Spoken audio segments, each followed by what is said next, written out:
Hello everyone, welcome in the videos of class 10 chapter light। तो आज हम लोग इस वीडियो में क्लास 10 का एक चैप्टर दैट इज लाइट के ऊपर डिस्कशन करने वाले हैं। ठीक है, आपको पता है कि लाइट बेसिकली हम लोग ने दो पार्ट में पढ़ना है। द फर्स्ट पार्ट जो है रिफ्लेक्शन है और सेकेंड पार्ट आपका रिफ्रैक्शन है। तो हम सबसे पहले इस लाइट के रिफ्लेक्शन वाले पार्ट को कवर करते हैं एनसीईआरटी के थ्रू।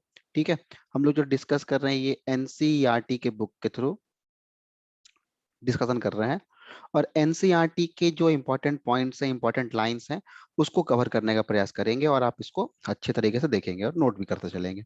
तो देखिए, एनसीईआरटी का जो सबसे पहला पेज है, उस पेज को अगर हम फॉलो करें तो उस पेज में आपको चीज दिखाई देगा।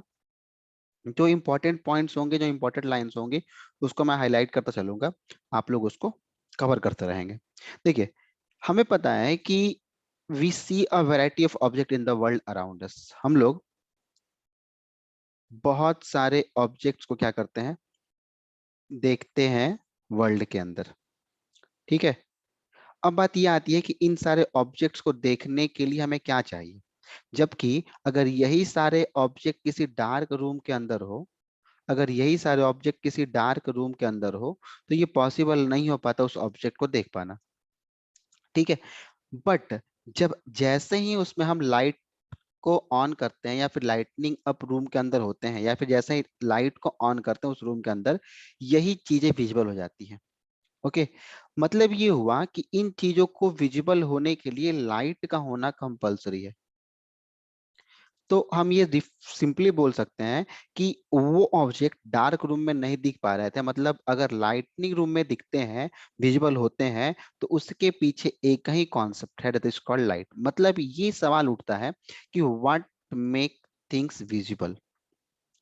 क्या रीजन था इस ऑब्जेक्ट का विजिबल होने का? क्या रीजन था कि ऑब्जेक्ट डार्क रूम में नहीं दिखाई दिया और जैसे ही लाइट को ऑन किया कि वो दिखना स्टार्ट हो गया? ठीक है, बट आपने ऐसा नोटिस किया होगा कि जब दिन की बात होती है, during the day time, sunlight help to see the object. तो यहां से हम डेफिनेटली एक बात बोल सकते हैं कि जो सनलाइट है which is obtained from sun, it is a source of light. It is a source of light, और इसको हम बोल सकते हैं क्या कि ये अल्टीमेट सोर्स ऑफ लाइट है। और ये लाइट, सन के लाइट के चलते हम लोग दिन में किसी ऑब्जेक्ट को देख सकते हैं। तो देखने के पीछे रीजन क्या है, क्या होता है लाइट आके उस ऑब्जेक्ट के ऊपर कि हमें विजुअल होते हैं। ठीक है, देखिए, होता क्या है कि जैसे ही object an object reflects light then fall on it, मतलब ये कि जैसे ही इस ऑब्जेक्ट के ऊपर लाइट पड़ती है, ठीक है, तो ऑब्जेक्ट क्या करता है, उस लाइट को रिफ्लेक्ट करता है। क्या समझे इससे हम? लेट सपोज अगर इसको हम मान लेते हैं सन, लेट सपोज ये सन है और ये कोई ऑब्जेक्ट है, इसको आपको देखना है। तो होता क्या है कि जैसे ही इस सन से लाइट आती है, इस ऑब्जेक्ट पे स्ट्राइक करती है। ठीक है, और स्ट्राइक करने के बाद ये लाइट क्या हो जाएगी, रिफ्लेक्ट हो जाती है। रिफ्लेक्ट होने का मतलब क्या होता है? देखिए, लाइट जो आती है एयर मीडियम से आती है और लाइट चली जाती है एयर मीडियम के अंदर।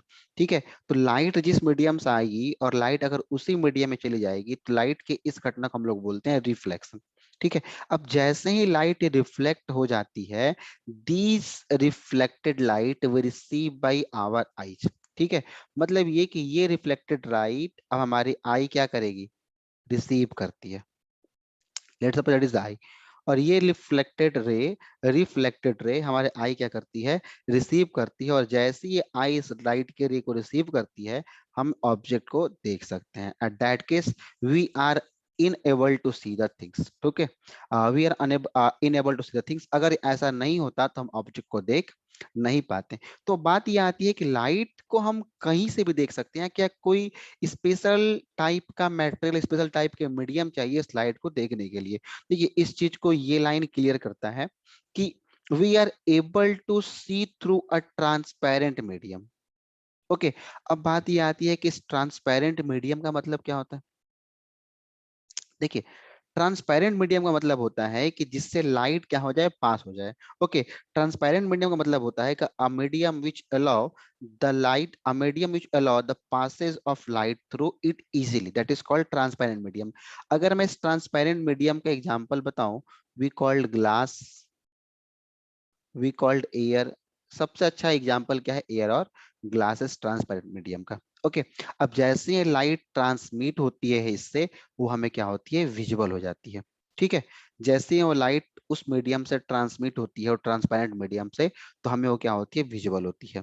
ठीक है, अब देखिए इसके ऊपर बहुत सारे फेनोमेनन बेस्ड हैं, जैसे कि एक आप देख लीजिए ट्विंकलिंग ऑफ स्टार्स हो गए, जितने भी ब्यूटीफुल कलर ऑफ रेनबो है ये सारे विजुअल है, सारे विजुअल होने के पीछे कारण क्या है, यही लाइट और उसका रिफ्लेक्शन। ठीक है, अब होता क्या है कि अगर मैं और आगे बात करूं तो देखिए,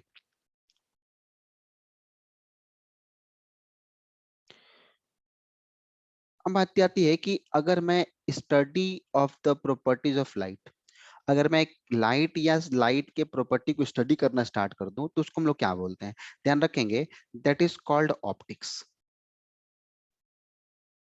ओके, ऑप्टिक्स होता क्या है कि ऑप्टिक्स एक फिजिक्स का ऐसा ब्रांच है जहां हम लोग क्या करते हैं, लाइट और लाइट के प्रॉपर्टीज को स्टडी करते हैं। ठीक है, that part is called optics. अब ध्यान रखेंगे, study of the properties of light और light is called optics. Now move करते हैं नेक्स्ट लाइन के लिए। अब देखिए, अब यहाँ पर एक लाइन लिखा हुआ है कि light seems to travel in a straight line. मतलब ये कि लाइट जब भी होती है क्या होती है, स्ट्रेट लाइन में ट्रेवल करती है। तब ध्यान रखेंगे कि लाइट अगर स्ट्रेट लाइन में ट्रेवल करती है तो लाइट के इस प्रॉपर्टी को हम लोग बोलते हैं rectilinear propagation of light. Okay, that is called rectilinear propagation of light.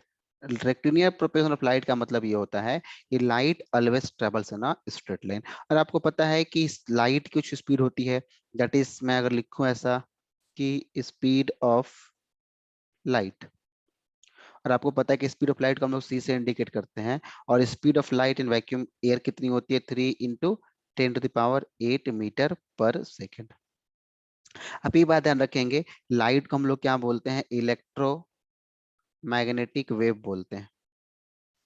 इलेक्ट्रोमैग अभी आप फिलहाल इतना समझें कि इलेक्ट्रोमैग्नेटिक वेव वैसे वेव होती है जिसको प्रोपेगेट करने के लिए, ट्रैवल करने के लिए किसी मीडियम की रिक्वायरमेंट नहीं होती है। ओके, उसको ट्रैवल करने के लिए किसी मीडियम की रिक्वायरमेंट नहीं होती है। ठीक है, नाउ नेक्स्ट देखते हैं। देखिए नेक्स्ट क्या है, नेक्स्ट इंपॉर्टेंट पार्ट क्या है यहाँ से। अब देखिए बोल रहा है कि जब भी किसी ऑब्जेक्ट के ऊपर लाइट पड़ेगी तो क्या करेगा, उसका शैडो का फॉर्मेशन करेगा, शैडो बनेगा। ठीक है, और ये भी बोला गया कि हम लोग बेसिकली लाइट को हम लोग क्या करते हैं, रे ऑफ लाइट से इंडिकेट करते हैं, indicate as ray of light. Ray of light का मतलब क्या होता है कि इस तरीके से आपको एक एरो ड्रॉ करना है और ये एक एरो लगा देंगे, दैट इज कॉल्ड रे ऑफ लाइट, जिसमें ये वाली पार्ट जो होती है ना, वो ये बताती है, that is called direction of light, कि लाइट कहाँ प्रोपेगेट कर रही है, लाइट कहाँ ट्रेवल कर रही है। ठीक है, देखिए एक बहुत अच्छा फैक्ट यहाँ दिया हुआ है, मोर टू नो, आपको ज्यादा जानने की जरूरत है इस चीजों को। देखिए ये बेसिकली हमारे काम का फिलहाल अभी नहीं है, बट एनसीईआरटी में दिया है, थोड़ा बहुत इसको हम लोग देख लेते हैं। तो ये क्या दिया हुआ है, अब जब भी किसी ओपेक ऑब्जेक्ट की बात करते हैं और किसी भी ओपेक ऑब्जेक्ट के पाथ पे लाइट आती है, तो बोल रहा है क्या कि if an opaque object on the path of light becomes very small, light has a tendency to bend around it।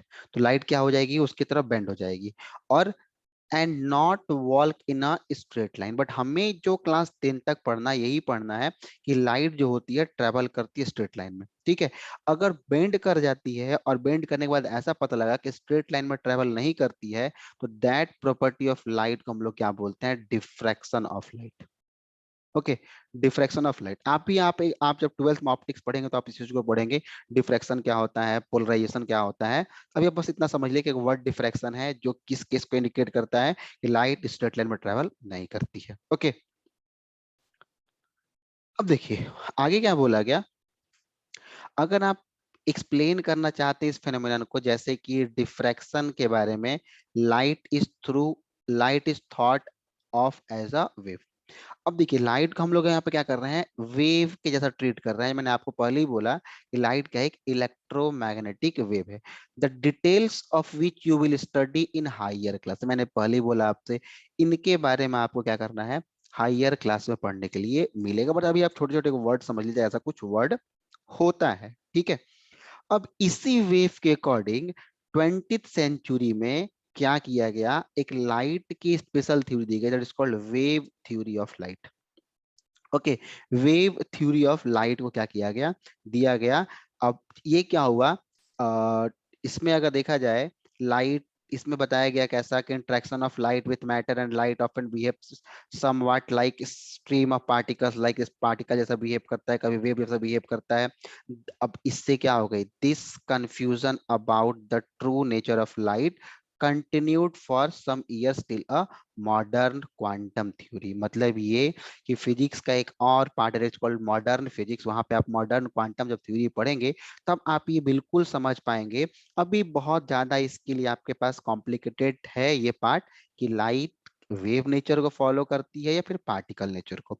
तो यहां से ये पता लगा हम लोगों को कि लाइट के पास ड्यूअल नेचर होता है, ठीक है। लाइट के पास क्या होता है, ये ड्यूअल नेचर होता है। इसका मतलब ये हुआ कि लाइट एज अ वेव भी ट्रीट करता है, एज अ पार्टिकल नेचर को भी फॉलो करता है। Okay, the new theory reconciles the particles property of light with the wave nature.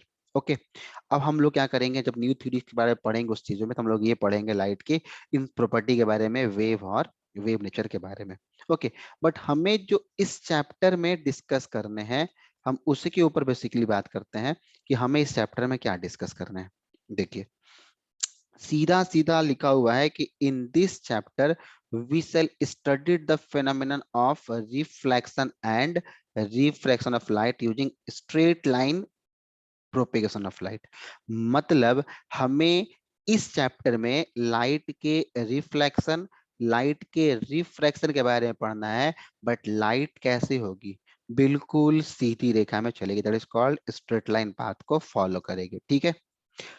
अब इस चीज को पढ़ने के लिए हमें कुछ बेसिक्स कॉन्सेप्ट को फॉलो करना पड़ेगा, और उस बेसिक कॉन्सेप्ट में हम सबसे पहले क्या देखते हैं, लाइट के इस प्रॉपर्टी को फॉलो करते हैं, that is called reflection of light को देखते हैं। अब देखिए, according to reflection of light क्या बोला गया, कि आपके पास एक हाईली पॉलिश सरफेस चाहिए, और वो पॉलिश सरफेस क्या हो जाएगी, मिरर हो जाएगी। तो let draw a highly polish surface that is called mirror. एक साइड को मैंने कोटेड कर दिया, and that is the reflecting surface of mirror, that is called reflecting surface of mirror, ठीक है। अब क्या हो रहा है कि अब ये रिफ्लेक्टिंग सरफेस क्या करेगी, रिफ्लेक्ट करेगी most of the light falling on it. जैसे ही कोई लाइट इसके ऊपर फॉल करती है तो क्या करेगी, उस लाइट को रिफ्लेक्ट करेगी। लेट सपोज किसी सोर्स से लाइट क्या हो रही है, इसके ऊपर फॉल कर रही है, तो इस लाइट के रे को हम लोग बोलते हैं इंसिडेंट रे। अब उस रिफ्लेक्टिंग सरफेस के जिस पॉइंट पे लाइट स्ट्राइक करती है, दैट पॉइंट इज कॉल्ड, इस पॉइंट को हम लोग बोलते हैं point of incidence. That point is called point of incidence.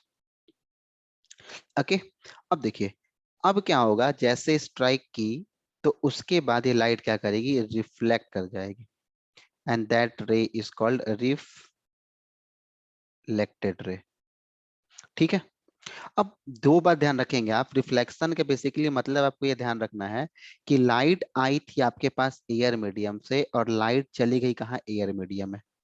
मतलब कि अगर मीडियम सेम होगा लाइट का, तो उसको हम लोग बोलते हैं reflection of light, that is called reflection of light.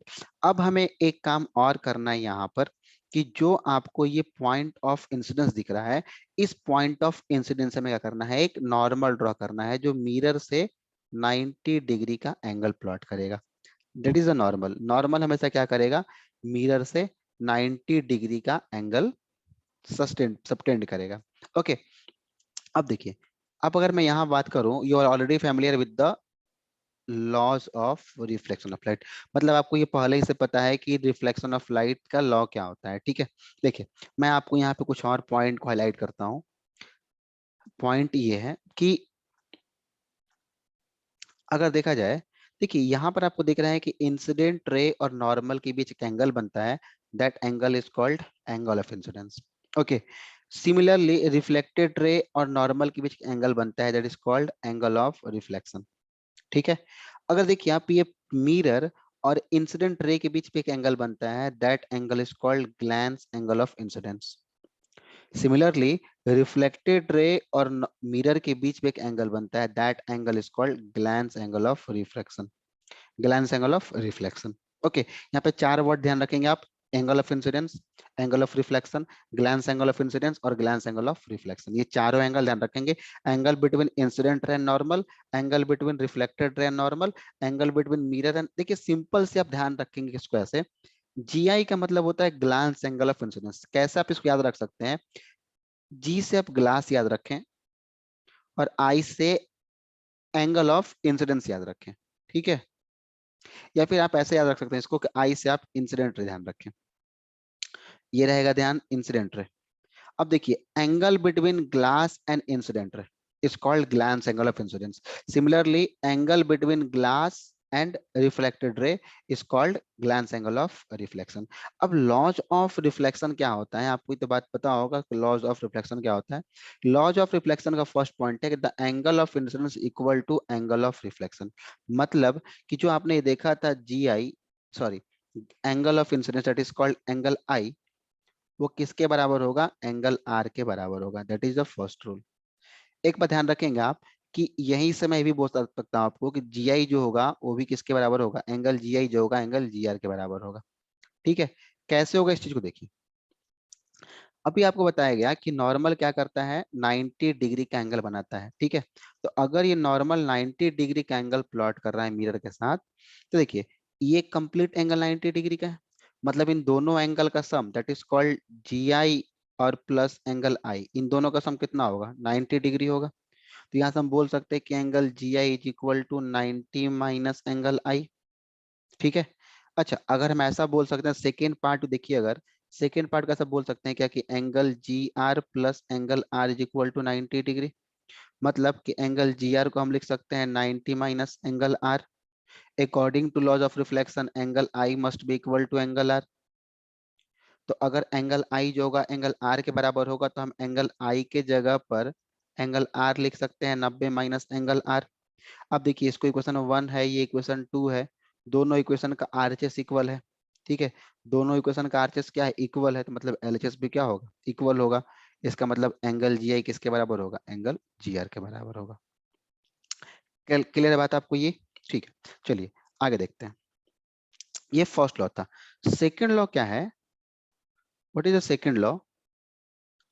Second law बोलता है कि इंसिडेंट रे, नॉर्मल और जो रिफ्लेक्टेड रे और point of incidence, see point of incidence, ये तीनों क्या होंगे? सेम प्लेन में लाई करेंगे। अब देखिए सेम प्लेन का मतलब क्या होता है कि ये मिरर है एंड लेट सपोज मैं इस पार्ट को डार्क कर रहा हूं जो आपको ये बता रहा है कि एक प्लेन है, ठीक है? अब देखिए जैसे यहाँ पे इंसिडेंट रे आती है, स्ट्राइक कर गई, रिफ्लेक्टेड रे चली गई और यहाँ से एक नॉर्मल प्लॉट कर दिया जाए, देखिए तीनों एक ही प्लेन में है, ठीक है? All are in the same plane. Okay, तो ये दो लॉ आप याद रखेंगे, ये इस एग्जाम में आपका इंपॉर्टेंट है। यहाँ से 1 से 2 मार्क्स का क्वेश्चन बनता है कि write the laws of reflection of light. अब देखिए और कुछ यहाँ पे इंपॉर्टेंट पॉइंट है क्या? सी देखिए, these laws of reflection are applicable for all type of reflecting surfaces including spherical surface। ये भी पॉइंट बहुत ही इंपॉर्टेंट है, आप इस पॉइंट को भी ध्यान रखेंगे कि laws of reflection is valid for, MCQ question बन सकता है कि laws of reflection is valid for, तो आप बोलेंगे ऑल टाइप्स ऑफ सर्फेसेस। मतलब ऐसा नहीं कि सर्फेसेस केवल प्लेन ही हो, ठीक है? वो रफ सरफेस पे भी एप्लीकेबल है, कर्व सरफेस पे भी एप्लीकेबल है। मतलब जैसे बोला गया कि स्फेरिकल सर्फेसेस, स्फेरिकल सर्फेसेस मतलब कनकेव और कॉन्वेक्स, ये सब जगह क्या है? एप्लीकेबल है, ठीक है? ओके, अब देखिए आपको पता है कि you are familiar with the formation of image by a plane mirror. आपको ये बात पता है पहले से ही कि आप प्लेन मिरर से इमेज कैसे बना सकते हैं। कैसे पता है आपको? तो आपने क्लास 8 में ये चीज पढ़ रखा है कि formation of image by a plane mirror. Okay, देखिए होता क्या एक्चुअली ध्यान रखेंगे आप, इमेज जो होते हैं वो दो टाइप के होते हैं और ऑब्जेक्ट भी दो टाइप के होते हैं। एक एक्सटेंडेड ऑब्जेक्ट होता है, एक पॉइंट साइज ऑब्जेक्ट होता है। अब बात आती है कि ये पॉइंट और एक्सटेंडेड का मतलब क्या होता है। ध्यान रखेंगे, इस पॉइंट का मतलब होता है कि जिसका कोई डायमेंशन नहीं हो, ठीक है। और एक्सटेंडेड का मतलब होता है कि ऐसा ऑब्जेक्ट जिसके पास कुछ डायमेंशन हो। Okay, that is called extended. अब देखिए, लेट सपोज कि अगर ये प्लेन मिरर है और मुझे इससे इसका इमेज बनाना है, तो अगर मैं मान लेता हूँ कि ये कोई एक ऑब्जेक्ट है, let suppose the point object, और मुझे इसका इमेज बनाना है, ठीक है। तो होता क्या है कि इस ऑब्जेक्ट का आपको पता है कि जो इमेज बनता है वो सेम सेम डिस्टेंस पे होता है और सेम साइज का होता है। अब देखिए, आपको पता है कि इमेज बनने के लिए एटलीस्ट आपके पास दो रे चाहिए होती है, ठीक है। तो लेट सपोज कि एक, देखो सा पॉइंट ऑब्जेक्ट वाले को मैं क्लियर कर दूं यहाँ से, ठीक है। थोड़ा सा मान लेते हैं कि ये कोई ऑब्जेक्ट है, ठीक है। अब इस सबको इमेज बनाना है। अब देखिए, ये ऊपर वाला पार्ट को मान लेते हैं हेड और नीचे वाला पार्ट को लेके मान लेते हैं। तो होता क्या है कि एक लाइट रे पैरेलल आती है यहाँ से, ठीक है, स्ट्राइक करती है यहाँ से, और यहाँ से क्या कर जाएगी, निकल जाएगी।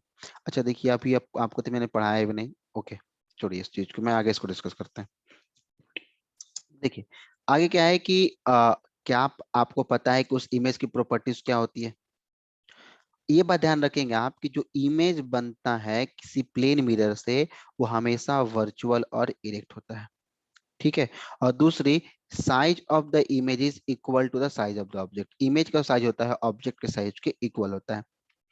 अब अगला पॉइंट ये बोला था, image formed as far behind the mirror as the object in front of it. मतलब जितना ऑब्जेक्ट दूर रहेगा उतना इमेज क्या होगा, जितना ऑब्जेक्ट मिरर से दूर रहेगा उतना इमेज भी क्या बनेगा, ऑब्जेक्ट मिरर से दूर बनेगा। देखिए, मैं इसको यहाँ प्लॉट करता हूँ, यहाँ बनाना ही पड़ जाएगा अभी फिलहाल। मिरर मान लेते हैं डैश कोई मिरर है, let suppose that is the object, और मिरर से इस ऑब्जेक्ट का डिस्टेंस x मीटर है। तो जो इसका इमेज बनेगा वो भी कितना दूरी पे बनेगा, x मीटर बनेगा। That is the image of that object, let suppose. Okay, अब जो हाइट है ऑब्जेक्ट का, इमेज का भी हाइट क्या रहेगा, वही रहेगा। Let suppose that is the height of the image, मान लेते हैं कि h है। तो ऑब्जेक्ट का हाइट अगर h है तो इमेज का हाइट भी क्या रहेगा, h रहेगा, ठीक है। अब बात आती है कि इमेज क्या रहेगा, लेटरली इन्वर्टेड रहेगा। अब लैटरल इन्वर्टेड का मतलब क्या होता है, ठीक है। लैटरल इन्वर्टेड का मतलब होता है कि लेफ्ट साइड जो होगा राइट में दिखेगा, और राइट साइड क्या दिखाएगा आपको, लेफ्ट में दिखाई देगा। जैसे मैं आपको एग्जांपल दूं कि अगर ये एक प्लेन मिरर है और इस प्लेन मिरर पे अगर मैं ए लिखता हूं तो इस ए का इमेज बिल्कुल ऐसा ही बनेगा। बट अगर मैं इस पे बी लिख दूं तो इस बी का इमेज कुछ ऐसा बनेगा, ठीक है।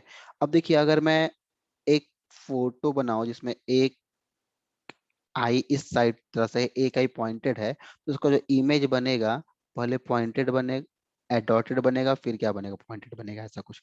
देखिए, लेफ्ट मान लेते हैं इसको राइट मान लेते हैं, तो left side appear right and right side appear left, that is called lateral inversion, ठीक है।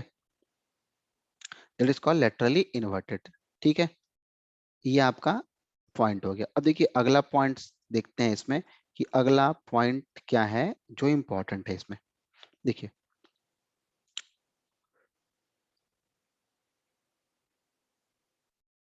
देखिए, बोल रहा है क्या, कुछ रिफ्लेक्टिंग स्फेरिकल मिरर की बात की जा रही है यहाँ पर।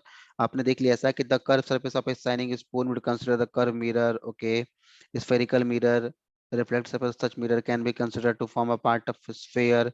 सच मिरर, देखिए, वैसा मिरर, सच मिरर जिसका रिफ्लेक्टिंग सरफेसेज आर स्फेरिकल, उसको हम लोग क्या बोलते हैं, स्फेरिकल मिरर बोलते हैं। लेट सपोज कि ऐसा मिरर जिसका reflecting surface spherical होगा, let's suppose that is the part of hollow sphere, that is the hollow sphere। okay, अब अगर मैं इस hollow sphere को दो पार्ट में कट कर दूं, ऐसा लेट सपोज कि कट कर दिया जाए, तो कट करने पे क्या होगा, हमें एक पार्ट ये मिलेगा। तो अंदर वाला पार्ट जो होगा आपके पास, लेट सपोज ऐसा मानते हैं हम कि जब इसको मैंने कट कर दिया तो अंदर वाला पार्ट कोटेड है, तो ये वाला पार्ट रिफ्लेक्टिंग सरफेस है। अगर मैं अगर मैं ऐसा अंदर वाले पार्ट को कोटेड कर दिया तो बाहर रिफ्लेक्ट सरफेस हो गया, और अगर मैं बाहर वाले पार्ट को कोटेड कर देता, लेट सपोज, तो अंदर क्या मिलता, रिफ्लेक्टिव सरफेस मिलता। तो यहां बोला गया कि we shall now study about spherical mirror. आप ये समझिए स्फेरिकल मिरर होता क्या है, part of the hollow sphere. Okay, spherical mirror है जिसका रिफ्लेक्टिंग सरफेस जो हो स्फीयर पे हो, उसको हम स्फेरिकल मिरर बोलते हैं। अब बात करते हैं कि स्फेरिकल मिरर होता क्या है। तो देखिए स्फेरिकल मिरर की अगर हम बात करते हैं, व्हाट इज स्फेरिकल मिरर, तो देखिए अब कभी भी अगर मैं स्फेरिकल मिरर की बात करूं तो उस स्फेरिकल मिरर का जो रिफ्लेक्टिंग सरफेस होगा, ठीक है, वो आपका इनवर्ड भी कर्व हो सकता है और आउटवर्ड भी कर्व हो सकता है। तो अगर उसका रिफ्लेक्टिंग सरफेस इनवर्ड कर्व है,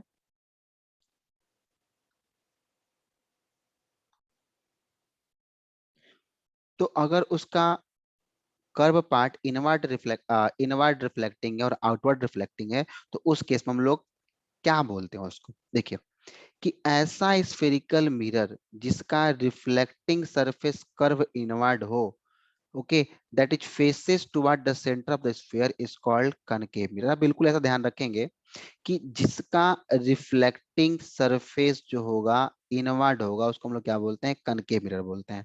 मतलब देखिए ये कंप्लीट स्फीयर था, और ये इस कंप्लीट स्फीयर का कोई एक सेंटर होगा, ठीक है, ये बोला ना कि इसके पास एक क्या होगा, सेंटर होगा। तो ये मान लीजिए सेंटर होगा। अब अगर उसका रिफ्लेक्टिंग सरफेस कहाँ हो, इनवर्ड हो, तो उसको हम लोग क्या बोलते हैं, कनकेव मिरर बोलते हैं। मतलब कि अगर मैं इस मिरर को कट कर दूं कुछ इस तरीके से, मान लीजिए मैंने कट कर दिया इसको, और कट करने के बाद इसके आउटर वाले पार्ट को कोटेड कर दिया जाए, तो ये वाला पार्ट क्या बन जाएगा, रिफ्लेक्टिंग सरफेस बच जाएगा। तो रिफ्लेक्टिंग सरफेस किधर है, सेंटर की ओर है, that is called concave mirror. Okay, ध्यान रखेंगे, कनकेव में आपको दिख रहा है वर्ड केव। केव मतलब ये होता है कि अंदर जाना पॉसिबल हो, तो अंदर यहाँ पे लाइट को जाना है, ठीक है, तो जिस मिरर के अंदर लाइट इंटर कर जाए दैट इज कॉल्ड कनकेव वाली पार्ट, ठीक है। दूसरा पॉइंट ये है कि ऐसा स्फेरिकल मिरर जिसका रिफ्लेक्टिंग सरफेस आउटवर्ड हो, उसको हम लोग क्या बोलते हैं, कॉन्वेक्स मिरर बोलते हैं। आप ये भी दो बात ध्यान रखेंगे, reflecting surface outward, convex mirror. इस फिगर को देखिए, 10A और 10B को, यहाँ से आपको बहुत बातें क्लियर हो जाएंगी। देखिए ये आपके पास इंटरनल पार्ट, ये रिफ्लेक्टिंग सरफेस है, और ये वाला आपके पास कोटेड पार्ट है, ठीक है। तो रिफ्लेक्टिंग सरफेस कहाँ है, इनवर्ड है, तो रिफ्लेक्टिंग सरफेस इनवर्ड, तो क्या हो गया, कनकेव मिरर हो गया। अब देखिए ये वाला एरिया इसका रिफ्लेक्टिंग सरफेस है, रिफ्लेक्टिंग सरफेस, और ये वाले पार्ट कोटेड है, तो रिफ्लेक्टिंग सरफेस कहाँ है, आउटवर्ड है। तो अगर रिफ्लेक्टिंग सरफेस आउटवर्ड होगा तो मिरर कैसा हो जाएगा, कॉन्वेक्स हो जाएगा, ठीक है।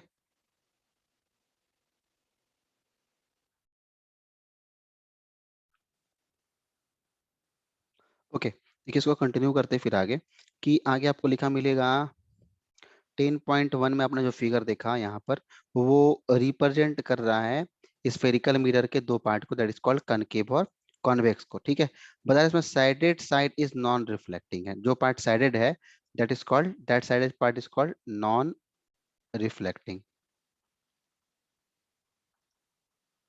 Similarly here non reflecting. Okay, now देखिए बोल रहा है क्या कि आप अभी तक की बात समझ चुके हैं कि अगर आप स्पून लेते हैं, ठीक है, तो स्पून का जो का सरफेस होगा, अगर वो सरफेस कर्व इनवर्ड है, स्पून का वो पार्ट अगर कर्व्ड इनवर्ड है, तो वो स्पून आपका कनकेव मिरर के पार्ट को इंडिकेट करेगा। और अगर उसी स्पून का सरफेस जो है बल्ज्ड आउटवर्ड है, ठीक है, बल्ज्ड आउटवर्ड है, तो वो क्या करेगा, कॉन्वेक्स मिरर को इंडिकेट करेगा। ओके, अब देखिए बोल रहा है कि इसको आगे बढ़ाने से पहले हम लोग कुछ spherical mirror, further on spherical mirror, to understand the meaning of few terms, मतलब कुछ टर्म्स रिलेटेड स्फेरिकल मिरर के, हमें उनको क्या करना पड़ेगा, समझना पड़ेगा। देखिए तो उस टर्म को समझते हैं, स्फेरिकल मिरर के टर्म कौन कौन से हैं, ठीक है। बोल रहा है कि ये जो टर्म है कॉमनली यूज इन डिस्कशन, ये हम लोग कॉमनली यूज करते हैं डिस्कशन में, किसके लिए? स्फेरिकल मिरर के लिए। तो टर्म कौन कौन सा देखते हैं वो देखिए। पहला टर्म जिसको बोला गया पोल। What is pole? देखिए पोल क्या होता है, देखिए the centre of the reflecting surface of a spherical mirror is a point called pole. ठीक है, मतलब कि अगर ये आपका स्फेरिकल मिरर है, तो मान लेते हैं कि स्फेरिकल मिरर दोनों में से मैं किसी को एज्यूम कर रहा हूँ, कनकेव और कॉन्वेक्स को। Let suppose that is the mirror. बाहर वाले पार्ट को मैं कोटेड कर दे रहा हूँ। ठीक है, तो इसका जो मिडिल पॉइंट होगा, central point, that point is called pole. Okay, centre of the reflecting surface, that is reflecting surface. और इस रिफ्लेक्टिंग सरफेस का सेंटर पॉइंट को उसको हम लोग क्या बोलते हैं? पोल बोलते हैं। और ध्यान रखें, पोल को हम लोग लेटर पी से रिप्रेजेंट करते हैं। ओके, नाउ सेकेंड टर्म की ओर मूव करते हैं। सेकेंड टर्म क्या बता रहा है? देखिए सेकेंड टर्म बोल रहा है ऐसा कि the reflecting surface of a spherical mirror forms a part of sphere. Okay, और उसी को हम लोग क्या बोलते हैं? सेंटर बोलते हैं। मतलब कि अगर ये, अगर देखिए ये एक रिफ्लेक्टिंग सरफेस है, बाहर वाले पार्ट को मैं अगर कोटेड कर दूं दिस टाइप ऑफ, तो ये अगर मैं इसको कंप्लीट सर्कल एज्यूम करता, इसका कोई ना कोई सेंटर होता। ठीक है, तो इसी सेंटर वाले पार्ट को हम लोग क्या बोलते हैं? सेंटर ऑफ कर्वेचर बोलते हैं। और देखिए सेंटर ऑफ कर्वेचर को हम लोग क्या करते हैं? इंडिकेट करते हैं सी से। ठीक है, बोल रहा है कि please note that the centre of curvature is not a part of the mirror. ये बात ध्यान रखेंगे, सेंटर ऑफ कर्वेचर जो होता है वो मिरर का पार्ट नहीं है। ठीक है, ओके, इट लाइज, ये मिरर के आउटसाइड होता है, रिफ्लेक्टिंग सरफेस के आउटसाइड लाई करता है। ठीक है, the centre of curvature of a concave mirror lies in the front of it. मतलब रिफ्लेक्टिंग सरफेस के देखिए फ्रंट पे है, इस मिरर को हम लोग क्या बोलते हैं? कनकेव बोलते हैं। तो इसका रिफ्लेक्टिंग सरफेस के फ्रंट पे है, that is called, that point is called reflecting surface. Reflecting surface, और रिफ्लेक्टिंग सरफेस के फ्रंट पे है। ठीक है, बट अगर मैं यही बात करता अगर दूसरे part that is called convex के लिए, बोल रहा है कि it lies behind the mirror in case of convex mirror. Next मैं दिखाता हूँ आपको कि अगर ये पार्ट, अंदर वाला पार्ट कोटेड होता, इसको मैं ट्रीट करता है सर्कल, तो ये वाली पार्ट सेंटर होती। इस बार ये वाली पार्ट आपके पास रिफ्लेक्टिंग सरफेस है। ओके, रिफ्लेक्टिंग सरफेस है, देखिए रिफ्लेक्टिंग सरफेस के बिहाइंड है। ओके, नाउ नेक्स्ट हम देखते हैं the radius of the sphere of which the reflecting surface of a spherical mirror forms a part is called radius of curvature of the mirror। क्या मतलब इसका? देखिए मैं आपको समझाता हूँ इस चीज को। देखिए सेंटर है और ये रिफ्लेक्टिंग सरफेस, रिफ्लेक्टिंग सरफेस पे आप कोई एक पॉइंट ले लीजिए, रिफ्लेक्टिंग सरफेस के आप किसी पॉइंट को ले लीजिए और उस सेंटर को उससे ज्वाइन कर दीजिए। ठीक है, उस सेंटर से उस रिफ्लेक्टिंग सरफेस के किसी पॉइंट को ज्वाइन कर दीजिए, तो ये आपको क्या मिल जाएगा? रेडियस ऑफ कर्वेचर मिल जाएगा। ठीक है, तो ये क्या मिल जाएगा आपको? रेडियस ऑफ कर्वेचर मिल जाएगा। इसको रिप्रेजेंट किससे करते हैं? आर से करते हैं। देखिए it is represented by letter R. ठीक है, अब देखिए, अब क्या आपको मैं एक टर्म दिखाता हूं यहां से कि अ, अब यहाँ पे देखिए बोल रहा है क्या, उस फिगर में जो पीसी डिस्टेंस है equal to radius of curvature. ठीक है, उसको मैं फिगर को आपको दिखाता हूँ। फिगर पीसी जो डिस्टेंस होगा वहां से, फिगर नंबर 10.2 ए और बी। देखिए ये रहा figure 10.2, figure number A and B. मतलब ये जो आप देख रहे हैं सेंटर ऑफ कर्वेचर, ये देख रहे हैं पोल, दैट इज पीसी हो गया। ये डिस्टेंस क्या कहलाएगा? रेडियस ऑफ कर्वेचर कहलाएगा। ओके, ये क्या कहलाएगा आपका? रेडियस ऑफ कर्वेचर कहलाएगा। नाउ कंटिन्यू करते हैं इस पार्ट को। देखिए एक straight line passing through the pole and the center of curvature of a spherical mirror, इस लाइन को हम लोग बोलते हैं, this line is called principal axis. मतलब कि ये आपका कोटेड आउटर पार्ट, यहाँ पोल है, let's suppose that is called centre of curvature. एक लाइन जो क्या करेगी, इस सेंटर ऑफ कर्वेचर और पोल से पास होगी, that line is called principal axis. That line is called principal axis. ठीक है, ध्यान रखेंगे यहाँ पे एक पॉइंट, आप ये पॉइंट ध्यान रखने के लिए है। पॉइंट ऐसा है कि remember that the principal axis is normal to the mirror at its pole. मतलब जो ये प्रिंसिपल एक्सिस होती है इस मिरर पे क्या है, नॉर्मल नॉर्मल है। कैसे पता लगेगा आपको, कुछ नहीं करना है कि जिस पॉइंट पे आपको डिफाइन करना है वहां पे एक टेंजेंट ड्रॉ कर दीजिए। जैसे आप उसको टेंजेंट ड्रॉ करते हैं आपको दिख जाएगा कि नॉर्मल होगी, 90 डिग्री का एंगल ये बना चुके। ठीक है, अब बोल रहा है कि let us understand the important terms related to mirror through activity. Okay, देखिए एक्टिविटी तो मैं नहीं करा रहा यहाँ से।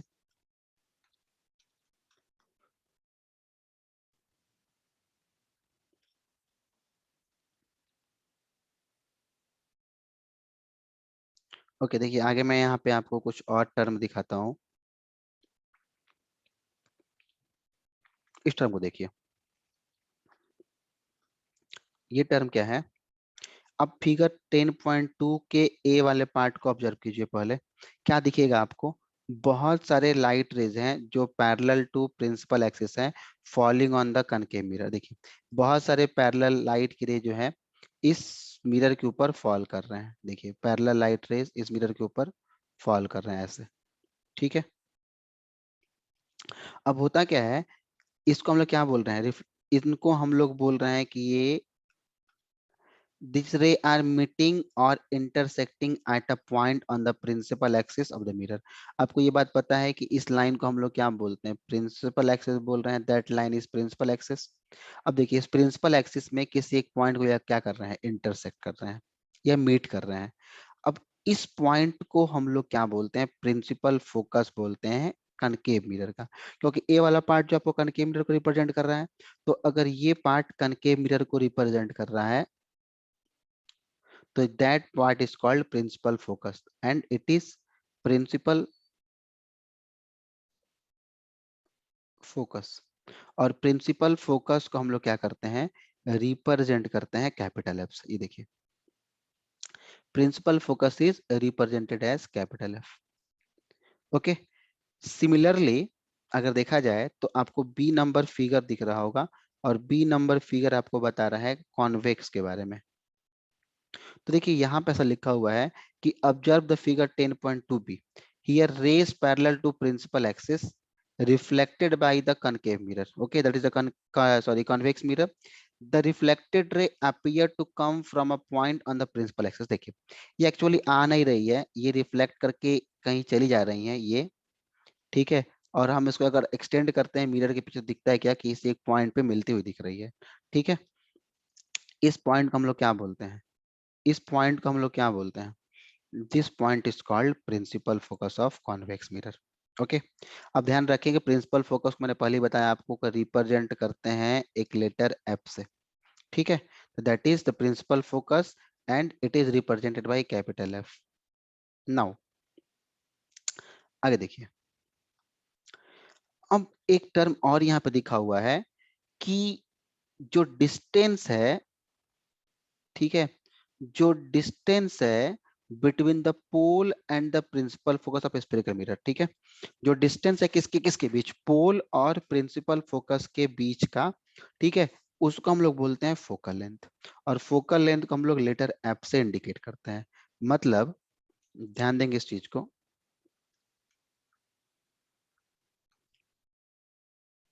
देखिए ये रहा फोकस, ये रहा पोल, मतलब ये फोकस और ये रहा पोल, इनके, ये रहा फोकस और ये रहा पोल, तो इनके बीच का जो डिस्टेंस है that is called small F, और small F represent focal length. Similarly यहाँ पोल और यहाँ फोकस, इनके बीच का जो लेंथ होगा उसको हम लोग बोलते हैं F, that is focal length. Okay,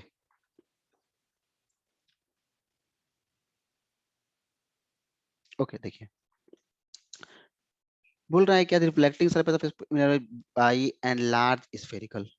okay, the surface circular outline, the diameter of reflecting surface of circular called the aperture. देखिए ये बहुत इंपॉर्टेंट पॉइंट है, the diameter of the reflecting surface of spherical mirror is called aperture. इस word के ऊपर आप focus करेंगे, aperture के ऊपर। अपर्चर क्या होता है? तो बोल रहा है क्या कि जो रिफ्लेक्टिंग सरफेस है स्फेरिकल मिरर का, वो कनकेव हो या कॉन्वेक्स को, उसका जो डायमीटर है, जो उसका डायमीटर है, that part is called aperture. मतलब कि अगर ये मिरर है, इसके आउटर वाले पार्ट को कोटेड कर दिया जाए, तो ये मिरर का स्टार्टिंग पॉइंट और मिरर का एंडिंग पॉइंट है। मतलब जब भी कोई लाइट आएगी तो यही एरिया तक वो क्या कर सकती है, रिफ्लेक्ट कर सकती है। अगर कोई लाइट ऊपर से आती है तो उसका रिफ्लेक्शन पॉसिबल नहीं हो, डायरेक्ट पास हो जाएगी। ठीक है, तो मिरर का एक वो पार्ट जहां तक रिफ्लेक्शन पॉसिबल है, ठीक है, वो लेंथ जहां तक रिफ्लेक्शन पॉसिबल है, उसी को हम लोग क्या बोलते हैं, अपर्चर बोलते हैं। मतलब अगर मैं इस पॉइंट को और इस पॉइंट का डायमीटर देखूं, दैट इज, तो that point is called aperture. तो मतलब ऐसा बोल सकते हैं, अपर्चर क्या होता है, स्फेरिकल मिरर का वो एरिया होता है जहां तक रिफ्लेक्शन पॉसिबल हो। ओके, तो आपसे बोला क्या क्या, फिगर नंबर 10.2 देखिए, उसको डिस्टेंस mn जो है वो रिप्रेजेंट करता है किसको, अपर्चर के बारे में। देखिए फिगर नंबर 10.2, देखिए इसका जो ये पार्ट mn है, that is the m and that is the n। ये mn पार्ट क्या करता है, आपका अपर्चर को रिप्रेजेंट करता है, क्योंकि यहीं तक रिफ्लेक्शन पॉसिबल है। ओके, यहीं तक क्या रिफ्लेक्शन पॉसिबल है। अब ध्यान रहे कि हम लोग को जो क्लास 10th के अंदर स्फेरिकल मिरर के बारे में स्टडी करना है, ठीक है, हम लोगों को जो स्फेरिकल मिरर के बारे में स्टडी करना है, उसका अपर्चर बहुत छोटा होना चाहिए। देखिए यहाँ पे बात एनसीईआरटी में बिल्कुल साफ साफ लिखा हुआ है कि we shall consider in our discussion only such spherical mirror whose aperture is much smaller than its radius of curvature. ठीक है, हमें केवल और केवल उसी टाइप के मिरर के बारे में पढ़ना है, उसी मिरर के लेंथ को कंसिडर करना है जिसका अपर्चर जो हो मिरर के रेडियस ऑफ कर्वेचर से क्या हो, छोटा हो। अगर सर बड़ा हो जाए तो क्या हो जाएगा, ठीक है, अगर हम तो कॉपी में तो बहुत ड्रॉ करते हैं बड़ा, तो बड़ा हो जाए तो क्या हो जाएगा, देखिए बड़ा हो जाए तो बहुत नुकसान करेगा ये। देखिए अगर आप ऐसा करते हैं कि बहुत बड़ा अपर्चर का मिरर एज्यूम कर लेते हैं, ठीक है, तो ये आपका पोल हो गया। अब जितने रिफ्लेक्टेड इंसिडेंट रे आएगी पैरेलल टू प्रिंसिपल एक्सिस, अब जैसे वो रिफ्लेक्ट करेगी, तो हर एक रिफ्लेक्टेड रे का अपना खुद का फोकस होगा। ये हर एक रिफ्लेक्टेड रे का अपना खुद का क्या हो जाएगा, फोकस हो जाएगा। यही दुख की बात हो जाएगी इसके लिए। ठीक है, इसीलिए हम लोग क्या करते हैं, यहाँ पर छोटे अपर्चर को कंसिडर करते हैं। देखिए एक पॉइंट और देखते हैं यहाँ से। देखिए ये पॉइंट यहाँ है ऐसा कि रिलेशनशिप क्या है, रिश्ता क्या कहलाता है, किनके बीच का रिश्ता। तो रिश्ता बताना है आपको रेडियस ऑफ कर्वेचर आर और फोकल लेंथ एफ के बीच में। इस रिश्ता को हम लोग क्या बोलते हैं, रिश्ता क्या है इनके बीच में। ठीक है, ध्यान रखें, for spherical mirror of small aperture, सीधा देखिए एनसीईआरटी बिल्कुल साफ साफ शब्दों में लिखता है इन बातों को बिना किसी कंफ्यूजन का, कि जब भी हम बात कर रहे हैं स्मॉल अपर्चर के बारे में कर रहे हैं, आप अपने मन से ज्यादा बड़ा अपर्चर कंसिडर नहीं कर सकते हैं। ठीक है, जितनी कहानी है सारी की सारी स्मॉल अपर्चर के लिए ही है। देखिए the radius of curvature is found to be equal to twice of the focal length. क्या कहना चाहता है ये, बोलना ये चाहता है कि जो,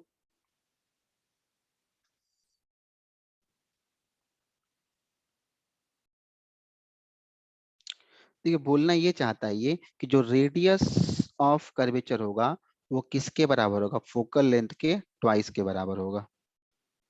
ठीक है, क्या होगा, देखिए मतलब आर किसके बराबर होगा, 2f के बराबर होगा। मतलब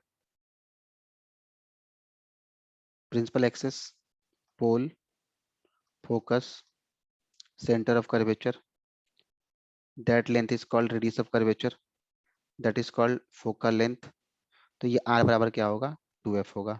मतलब ये वाला भी f के बराबर है, ये वाला भी f के बराबर है, दोनों को जोड़ देंगे क्या मिल जाएगा, मुझे r मिल जाएगा।